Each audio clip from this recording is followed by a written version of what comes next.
Hi friends, welcome back to my mini blog. ಇವತ್ತು ನನ್ನ ಮಗಳು ಡ್ಯಾನ್ಸ್ ಜೊತೆ ನನ್ನ ಡೇ ಶುರುವಾಯಿತು. ಟಿ ವಿಲಿ ಸಾಂಗ್ ಹಾಕಿದೆ, ಅದಕ್ಕೋಸ್ಕರ ಬಟ್ಟೆ ಬೇರೆ ಒಂದು ಸೈಡ್ ಬಿದ್ದೋಗ್ತಿತ್ತು. ಅದರಲ್ಲೇ ನೋಡ್ಕೊಂಡು ಅಲ್ಲಿ ಡ್ಯಾನ್ಸ್ ಮಾಡ್ತಾಯಿದ್ಲು. ಅದಾದಮೇಲೆ ನಾನು ರೊಟ್ಟಿ ಹಾಕೋಕ್ಕೆ ಅಂತ ರೆಡಿ ಮಾಡಿಟ್ಟಿದ್ದೆ. ರೊಟ್ಟಿ ಎಲ್ಲ ಚೆನ್ನಾಗಿ ಹದವಾಗಿ ಬಂದಿತ್ತು. ಅದನ್ನು ನಾನು ಆ್ಯಕ್ಚುಲಿ ಅದು ಹಂಚು ಮೇಲೆ ಹಾಕ್ಬೇಕು ರೊಟ್ಟಿನ. ಅದು ಹಂಚು ಹೋಗಿದೆ, ಕಚ್ಕೊಂಡ್ಬಿಡುತ್ತೆ. ಅದಕ್ಕೋಸ್ಕರ ತವ ಮೇಲೇ ರೊಟ್ಟಿ ಸುಟ್ಟೆ. ಇವತ್ತು ನಾನು ರೊಟ್ಟಿ ಸುಟ್ಟು ಚಟ್ನಿ ಮಾಡಿ ಎಲ್ಲ ಮಾಡಿದ ತನಕ ಪಾಪ ನನ್ನ ಮಗಳು ನನ್ನ ಜೊತೆನೇ ಆಟ ಆಡ್ಕೊಂಡಿರ್ತಿತ್ತು. ಅಲ್ಲಿ ತಟ್ಟೆ ಸ್ಟ್ಯಾಂಡಲ್ಲಿ ಹೋಗಿ ಎಲ್ಲ ಗಜಿಬಿಜಿ ಮಾಡಿಟ್ಟಿದ್ಲು. ಆಮೇಲೆ ಅಲ್ಲಿ ಚಿಕ್ಕ ಪ್ಲೇಟ್ಗಳನ್ನೆಲ್ಲ ತೊಗೊಂಡೋಗಿ ಫ್ರಿಜ್ ಕೆಳಗಡೆ ಇಡೋದು, ಹಾಗೆ ಮಾಡ್ತಾಯಿದ್ಲು. ನಾನು ದಾನಿದೆ ಒಂದೆಲ್ಲ ಎರಡೆಲ್ಲ ತೀಟೆ. ಆಮೇಲೆ ಬರೋದು ಅಲ್ಲೊಂದು ಚಿಕ್ಕ ಬಟ್ಟೆ ಎತ್ಕೊಬರೋದು, ಅದ್ರ ಮೇಲೆ ಮಲ್ಕೊಳ್ಳೋದು.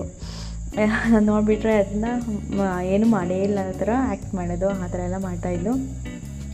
ಅವಳ ಆ ಥರ ಎಲ್ಲ ಮಾಡೋ ಅಷ್ಟರಲ್ಲಿ ನಾನು ಇಲ್ಲಿ ರೊಟ್ಟಿ ಎಲ್ಲ ಸುಟ್ಟಾಗಿತ್ತು. ರೊಟ್ಟಿ ಎಲ್ಲ ಸುಟ್ಟ ಮೇಲೆ ನಾನು ನಾಷ್ಟ ಮಾಡಿರಲಿಲ್ಲ. ಅದಕ್ಕೋಸ್ಕರ ನಮ್ಮ ಮನೆಯವರೆಲ್ಲ ಯಾಕೋ ನಾಷ್ಟ ಮಾಡೋಕ್ಕೆ ಬರಲಿಲ್ಲ. ನಾನು ಆಮೇಲೆ ಒಂದು 3 ರೊಟ್ಟಿ ಹಾಕ್ಕೊಂಡು ಚಟ್ನಿ, ಪಲ್ಯ ಮತ್ತು ಹುಚ್ಚೆಳ್ಳು ಚಟ್ನಿ, ಅದು ಆ್ಯಕ್ಚುಲಿ ಅದ್ರ ಮೇಲೆ ತುಪ್ಪ ಹಾಕ್ಕೊಂಡಿದ್ದೆ. ಮತ್ತು ಅದೆಲ್ಲ ಆದಮೇಲೆ ನಾನು ಬಟ್ಟೆ ಮಡ್ಚೋಕ್ಕೆ ಅಂತ ಹೋದೆ. ಪಾತ್ರೆ ಎಲ್ಲ ತೊಳೆದ್ಬಿಟ್ಟು ಬಟ್ಟೆ ಎಲ್ಲ ನಂದು ಗಜಿಬಿಜಿ ಆಗಿಬಿಟ್ಟಿತ್ತು. ಆಮೇಲೆ ನನ್ನ ಬಟ್ಟೆ ಆದಮೇಲೆ ನನ್ನ ಮಗಳು ಬಟ್ಟೆ ಮಡ್ಚೋ ಅಷ್ಟರಲ್ಲಿ ನನ್ನ ಮಗಳು ಇದ್ಬಿಟ್ಟು ಅವ್ರ ಅಜ್ಜಿಗೆ ಕೊಟ್ಬಿಟ್ಟು ಅವಳ ಬಟ್ಟೆನೂ ಎಲ್ಲ ನೀಟಾಗಿ ಮಡ್ಚಿಟ್ಟೆ. ಅದಾದಮೇಲೆ ಆ ಥರ ಆಗಿದ್ದಿತ್ತು, ಈ ಥರ ಆಯಿತು.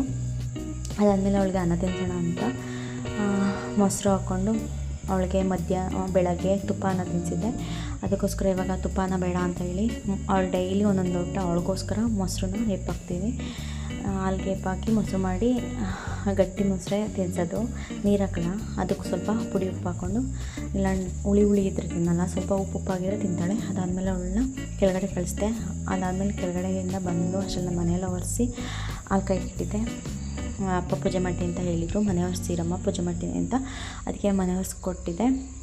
ಅದಾದಮೇಲೆ ಅವಳು ನಾನು ಹಾಲು ಕಾಯಿಸ್ಬೇಕಾದ್ರೆ ತೀಟೆ ಮಾಡ್ತಾಯಿದ್ಲು. ಅಲ್ಲೂ ತೀಟೆ, ಎಲ್ಲೆಲ್ಲೂ ತೀಟೆ. ಆಮೇಲೆ ಹಾಲು ಸ್ವಲ್ಪ ಕುದೀತಾಯಿತ್ತು. ಹಾಲು ಕಾಯಿಸ್ಬಿಟ್ಟು ಮುಚ್ಚಿಬಿಟ್ಟು ಅವಳನ್ನ ಸ್ನಾನ ಮಾಡ್ಸೋಕ್ಕೆ ಅಂತ ನಾನು ಕರ್ಕೊಂಡೋದೆ. ನಡಿಚಿನಿ ಹೋಗೋಣ ಸ್ನಾನ ಮಾಡೋಕ್ಕೆ ಅಂದರೆ ಹಾಲಿನ ಬಟ್ಲಲ್ಲಿ ತೊಳೆದಿಟ್ಟಿದ್ದೆ. ನಡಿಚಿನಿ ಅಂದೆ, ಹೋಗ್ತಾ ಇದ್ದಾಳೆ ಬಸ್ಲು ಮನೆ ಕಡೆ. ಅದಾದಮೇಲೆ ನನ್ನ ಮಗಳಿಗೆ ಸ್ನಾನ ಮಾಡಿಸಾದ್ಮೇಲೆ ಕ್ರೀಮೆಲ್ಲ ಹಚ್ಚಿ ನಾನು ಒರೆಸಿದ್ರೆ ಅವಳು ಒರೆಸ್ಕೊತಾ ಇದ್ಲು. ಕ್ರೀಮೆಲ್ಲ ಹಚ್ಚಿ ಬಟ್ಟೆ ಇಡೋಕ್ಕೆ ನೋಡಿದೆ, ಅಲ್ಲಿ ಇರಲಿಲ್ಲ. ಅದಕ್ಕೋಸ್ಕರ ಹಂಗೆ ಖಾಲಿ ಸೇರಿಸ್ಬಿಟ್ಟೆ. ಅದಾದಮೇಲೆ ನಡಿಚಿನೇ ಹಾಲು ಕಾಯಿಸಿಟ್ಟಿದ್ದೆ ಅಲ್ವ, ಮುಚ್ಚಿಟ್ಟು ಬಂದಿದ್ದೆ. ಹಾಕ್ಕೊಡ್ತೀನಿ ನಡಿ ಬಾಟಲ್ಗೆ ಅಂತ ಹೇಳಿದೆ. ಆದರೂ ನಾನು ಫೋನ್ ನೋಡ್ಕೊಂಡು ಅದು ಇದು ಅಂತ ಮಾಡ್ತಾನೆ ಇದ್ಲು. ಅದಾದಮೇಲೆ ಬಂದು ಬಾಟಲ್ಗೆ ಹಾಲು ಹಾಕ್ಕೊಟ್ಟೆ. ಅದು ಮುಚ್ಚಿರೋದನ್ನ ಸ್ವಲ್ಪ ಬಿಸಿನೇ ಇತ್ತು. ಅಷ್ಟರಲ್ಲಿ ಅವ್ರ ತಾತ ಪೂಜೆ ಮಾಡೋಕ್ಕೆ ಅಂತ ದೇವ್ರ ಮನೆಗೆ ಹೋಗಿದ್ರು. ಟೀ ಕಾಯಿಸಮ್ಮ ಸ್ವಲ್ಪ ಅಂತ ಹೇಳಿದರು. ಅದಕ್ಕೆ ನಾನು ಅದೇ ಹಾಲಲ್ಲಿ ಸ್ವಲ್ಪ ಟೀ ಕಾಯಿಸ್ಕೊಟ್ಟೆ. ದೇವ್ರ ಮನೆಗೆ ಹೋಗಿಲ್ಲಲ್ವ, ಹಂಗೆ ಹಾಲು ಕುಡಿಯೋ ಅಷ್ಟರಲ್ಲಿ ದೇವ್ರ ಮನೆಗೆ ಹೋಗಿ ಪೂಜೆ ಮಾಡೋಕ್ಕೆ ಬಂದಳು.